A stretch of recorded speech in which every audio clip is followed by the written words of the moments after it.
Most Korean skincare content will make you waste your money. Not because the products are bad, but because the internet sells K-beauty like it's a personality trait. 10 steps, glass skin, miracle ingredients. And what gets exported to the West is usually the most aesthetic version of it, not the most useful version. In reality, a lot of people keep it simpler.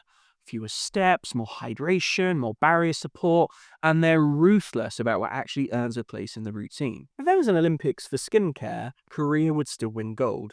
France and the West would take silver, and everyone else would be fighting for bronze.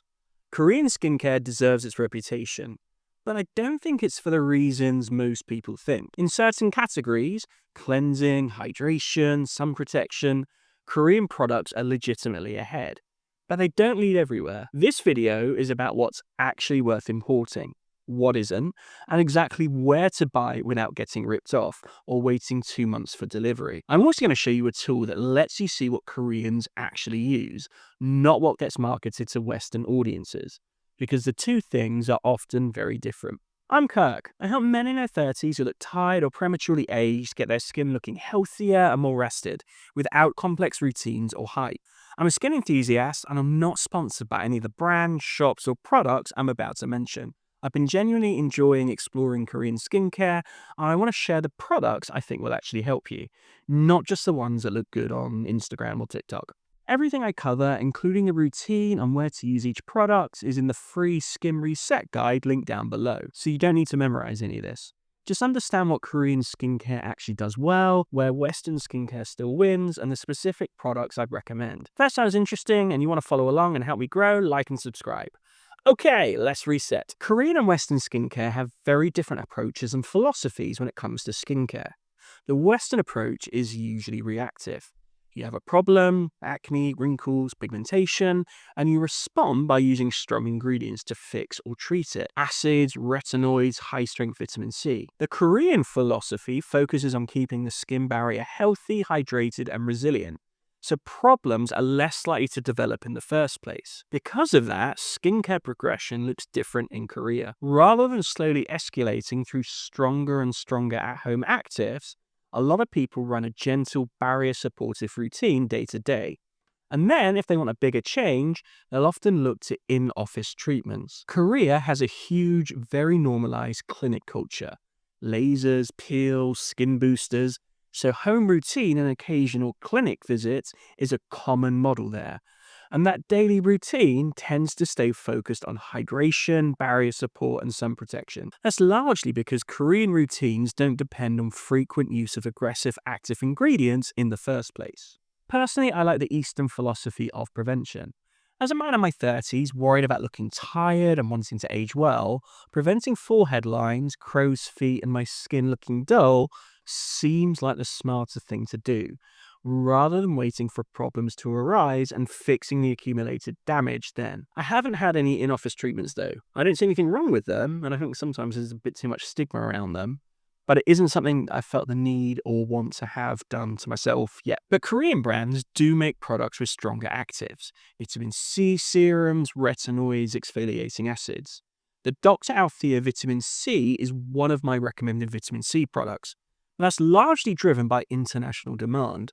There's a stronger demand from Western consumers for these products, so Korean companies are more than happy to feed that demand. But if you look at what's actually popular inside Korea, as in what the national market is buying for themselves, it's overwhelmingly hydration, barrier support, and sun protection. So my approach is a hybrid. Broadly speaking, Korean products for cleansing, moisturizing, and SPF, where Korea genuinely leads, and Western-style actives for repair, where for the most part, I think the West is still the best. Apparently, typically in Korea, they make the jump from soothing barrier ingredients to more drastic in-office treatments a lot quicker and more readily than we typically do in the West.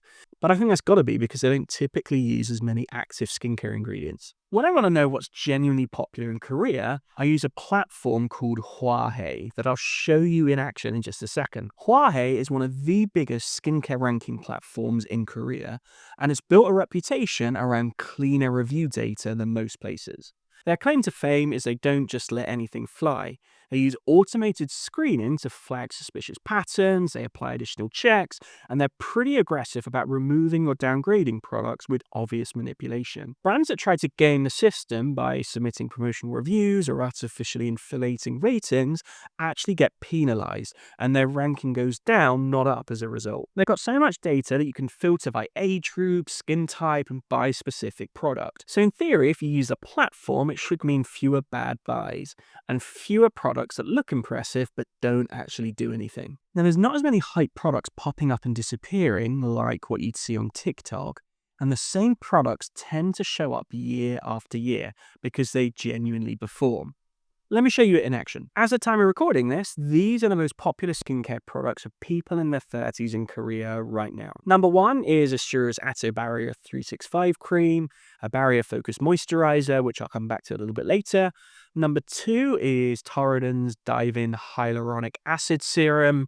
There's a bit of a pattern with lots of these, in fact. Barrier support, hydration, gentle cleansers with centella everywhere. Currently at number 6, S Nature's Aqua Squalene Moisturizing Cream. That's one of the core moisturizers in the Skin Reset Guide. At number 16, Round Labs Birch Juice Sun Cream, one of the SPFs that I recommend. So these aren't just popular with Western audiences discovering or using Korean skincare, they're actually being used by Koreans. I'll link the website below if you want to explore it yourself. But now I'm going to walk you through my top Korean skincare picks using the Skin Reset framework. There's good, even great Western cleansers, including the CeraVe ones I mentioned in the guide. But to be honest, the most comfortable and well-balanced cleansers that I've ever used, and the most affordable, are Korean. If you wear sunscreen daily, which you should be, you need something in the evening that actually breaks it down. If you're wearing water-resistant or heavier SPF, an oil cleanser can make removal much easier and much more comfortable. A lot of people moan that sunscreen breaks them out in spots, but what usually happens is that they don't take it off properly, and that is what's causing the breakouts. Skin 1004's Madagascar Centella Light Cleansing Oil is what I like to use as a first step. It's not oily in the way that you'd expect, it's pretty thin. It uses Centella asiatica to soothe the skin and a mix of botanical oils like sunflower and jojoba. You massage it in onto dry skin and it dissolves the sunscreen and daily grime. Then, when you add water, it emulsifies into a bit of a milk-like texture and rinses off completely clean. I find it really effective and it doesn't feel like you're scrubbing your face with industrial degreaser. For your main cleanser, morning and evening, I really like the Round Lab Docto Cleanser. The texture is amazing. It starts off as a paste and foams into a rich, cushiony lather. It uses deep sea water and panthenol, but the real win is that it's formulated at a slightly acidic pH. Most traditional bar soaps and cleansers are alkaline, which is why your face feels tight and squeaky after washing. This one avoids that and leaves your skin feeling hydrated and soft instead. Skin 1004's Ampule Foam is another really good option that works in a similar way to the Docto cleanser. It's packed with 33% centella extract, so if you have particularly red or irritable skin, this might be the better shout. But to be honest, I'm not sure which one of these two came first, and they're fairly similar in terms of the overall experience. But personally, I think I just prefer the Round Lab one, because the lather feels just a bit more luxurious to me. If your current face wash makes you feel like you need to sprint for a moisturiser, take this as your sign to put it in the bin. And if you don't cleanse regularly, start. It's the foundation of the whole system, and if you stick with it, you'll get the results. Which brings us on to repair, where we use active ingredients to actively improve the skin, not just maintain it. This is a phase where I mostly rely on Western-style actives, and it also tends to be the phase where you spend a little bit more money than with the cleansers and also the moisturizers and SPFs. But there is an exception. The Dr. Althea Vitamin C Boosting Serum is one that's in the Skin Reset Guide, and it perfectly illustrates that Korean philosophy we spoke about earlier. Unlike a lot of classic Western vitamin C serums built around pure L-ascorbic acid, which is potent but can be finicky and irritating for some people, this one isn't usually as irritating. It uses sea buckthorn water as a base, a plant extract that's commonly used for antioxidant support, and the main brightening ingredient is 3,0-ethyl ascorbic acid. a vitamin C derivative that's generally formulated to be more stable and easier to tolerate than pure L-ascorbic acid. What that means for most people is you get brightening without the drama. It's also formulated with tranexamic acid and niacinamide. If you have any lingering redness from old spots or sun damage from years of not wearing SPF, these three ingredients work together to even that out. I see it as a beginner to intermediate serum that gets results.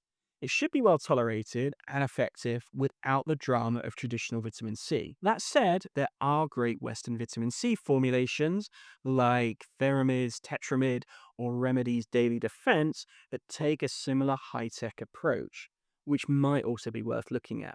But for a Korean daily reliable brightener that doesn't irritate or shouldn't irritate, this is a really solid choice. When it comes to retinoids, my first recommendation is still prescription tretinoin. If you can tolerate it and you have access to it, it's still the most evidence-backed topical retinoid for photoaging, collagen support, texture, and overall skin quality.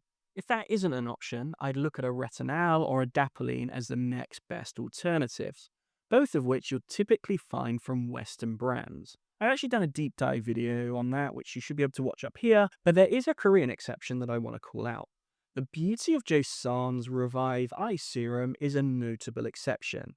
The skin under your eyes is much thinner and more sensitive than the rest of your face, so using high-strength tretinoin there isn't usually a great idea. It's far more prone to dryness, peeling, and redness unless you're extremely cautious or you've built up quite a strong tolerance. This formula uses 2% retinal liposome complex, not 2% pure retinol, which is important. Retinol, with an A, is one step closer to prescription strength than standard retinol, meaning it works faster, but the liposome delivery helps keep irritation in check by improving stability and slowing release into the skin. It's paired with ginseng, a classic Korean skincare ingredient used mainly for its antioxidant and skin conditioning benefits. I think this strikes the right balance. Gentle enough for the under eye area, but still powerful enough to actually do something. Even if, as you can probably tell, my own under eyes are still a work in progress. I've used it nightly under my eyes for the last 3 months, and I'm pretty pleased with the results. Protect is about stopping daily stress from undoing your progress and preserving your gains. There's some brilliant Western moisturizers that I list in the guide and talk about in the video that should be linked up here, but S Nature's Aqua Squalene Moisturizer is the one that I use the most. It's number 6 on Hwahae for people in their 30s. It contains a massive 15% squalene, which is a biomimetic oil, meaning it mimics the natural oils that your skin stop producing as you get into your 30s.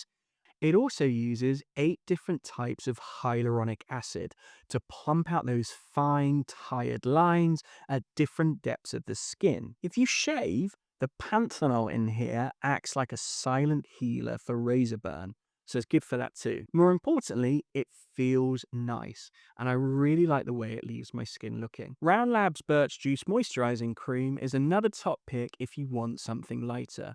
It uses birch sap and glycerol glucoside, which helps support the skin's natural water channels, a bit like improving how hydration moves through the skin, rather than just sitting on top.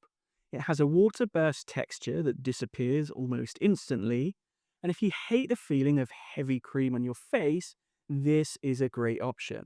It's really light, layers cleanly under SPF, and uses jojoba esters to keep skin soft without any greasy feeling. I found it can leave a slightly hydrated shine, which you'll either love or not, depending on your preference. And then there is Astura's Atobarrier 365 cream, which is the heavyweight champion. This is the number 1 product on Hwahae for people in their 30s. And it usually has quite a lot of hype around it in the skincare community. If your skin feels tight, reactive, or just beaten up, this is a good fix. Rightly or wrongly, I always think of Astura as Korea's CeraVe. The Atobarrier 365 cream is marketed as having a triple lipid complex of ceramides, cholesterol, and fatty acids that actually mimic the structure of your skin's own barrier. I really like the capsule technology. You can actually see tiny white beads in the cream. Those are high-density ceramide capsules that melt as you rub them in. Asteria claims that this cream gives you 120 hours of hydration based on their clinical testing. I'm not sure it's that long in my experience, but I think it's pretty good. It's slightly more expensive though, roughly £25, $28, depending on deals, and it's a bit richer. So it's perfect if you have dry skin or if you're dealing with harsh winter weather and need a serious shield for your face. Which brings us on to sunscreens, which is where Korea usually wins. If you avoided SPF because it feels greasy, heavy, or leaves a cast, Korean formulas are more likely to feel like skincare. Lighter textures, cleaner finishes, and easier daily wear. The beauty of Joseon Relief Sun is the one everyone seems to talk about, and for good reason. It's SPF 50 and uses a high percentage of rice extract and rice-derived ferments alongside modern UV filters. Think of it as a safe bet. It's fragrance-free, lightweight, and disappears on application with no white cast. I find it pretty comfortable around the eyes. If you've never tried a Korean sunscreen before, this is a great place to start. Round Lab's Birch Juice Moisturizing Sunscreen is slightly more hydrating. It's currently number 16 on Hwahae for Koreans in their 30s. It uses birch sap and hyaluronic acid. So if your skin runs dry, or you just want to skip a morning moisturizer step and go straight from your serum to SPF, this is the one to do it with. Skin 1004's Madagascar Centella Hyaluronic Water Fit Sun Serum is the lightest of the three. It's almost watery. It's formulated with a specific hyaluronic formula, a mix of hyaluronic acid and centella. If you're using strong actives like tretinoin or acids that make your skin feel tight or sensitive, this is incredibly calming. I also find it's the least detectable on the skin after it dries down. Any of these is a major upgrade over almost every Western SPF I've come across for daily wear. But something I think is important to call out is that these Korean sunscreens usually come in 50ml tubes. They work out more expensive than large value packs you get in Western drugstores, and you don't want to ration your sunscreen. If the price means you're only going to apply a tiny amount to make it last, it won't do the job. You want to apply at least 2 fingers. You're better off with a cheaper Western SPF you can afford to use generously than a premium Korean one that you're afraid to use. So, where do you actually buy this stuff? Local drugstores in the UK stock some of these, but you'll usually pay a convenience tax to pick them up. All of the Korean Skin Reset products in the guide are available in Boots, one of the UK's main drugstores. But if you're price conscious, it's almost always better to order from overseas. And there's 3 main players that do this. Olive Young Global is the safest place to start. I think of them as the Boots of South Korea. They're the biggest health and beauty chain in the country, and their global app is great and shipping is fast. I've made several orders and they've all arrived in less than a week. While some people say they're more expensive than other sites, that isn't always true. You have to shop around, and depending on the sale running and how you stack the coupons they offer, they can actually work out cheaper. I think you get a discount if you download the app, and I've got a 5% discount code in the description, but you should check their homepage to see what promotions and coupons are available. You might be able to beat my 5% coupon if you shop around. Using my coupon obviously helps me, but do what's best for you. Stylevana is another solid choice, especially if you're price conscious. But the trade-offs are real. The website feels like it's from 2005, and shipping can be anywhere from around 2 weeks to 8 weeks. If you're going to use them, you want to make sure you do these 3 things. First, sign up to their emails and check their Instagram and Facebook pages. They put out deep discount codes constantly. Second, check the products in your basket to make sure they all ship within 24 hours. If one product has a different shipping time, you'll find that your entire shipment will be delayed until that product's ready to ship. They don't always stick to that 24-hour rule, but in my experience, those orders tend to move through the system much faster. Finally, I always think of ordering from them as a bit of a gamble. I've ordered from them a lot and I've never had a problem, but I'd still recommend paying the extra couple of pounds for shipping insurance. I've been told they're actually pretty good at issuing refunds for missing items or packages if you have the insurance. But like I say, I've never had a problem, so I could be being overly cautious. All of the products I've had delivered from Stylevana have been genuine, and the prices are great. If I get a discount code in the future, I'll link it down below. But like I say, my hunch is that social media or direct emails will be where you get better discounts. Yes Style is somewhere that sits in the middle. I haven't used them as much personally because I can usually find everything on the other two. They have a massive selection and a solid reputation. So my recommendation is if you want a stress-free experience that arrives in days with a solid app that makes it feel like you're shopping locally, go with Olive Young. If you're patient, you've checked the stock status, and you want the absolute lowest price, Stelvana. Everything I've mentioned, the products and how to use them, is in the free skin reset guide linked down below, along with the link for the Hwahae website if you want to explore what's popular in Korea yourself. And if you want to watch me talk through the full skin reset method, watch my video up here. Thanks, and I'll see you in the next one.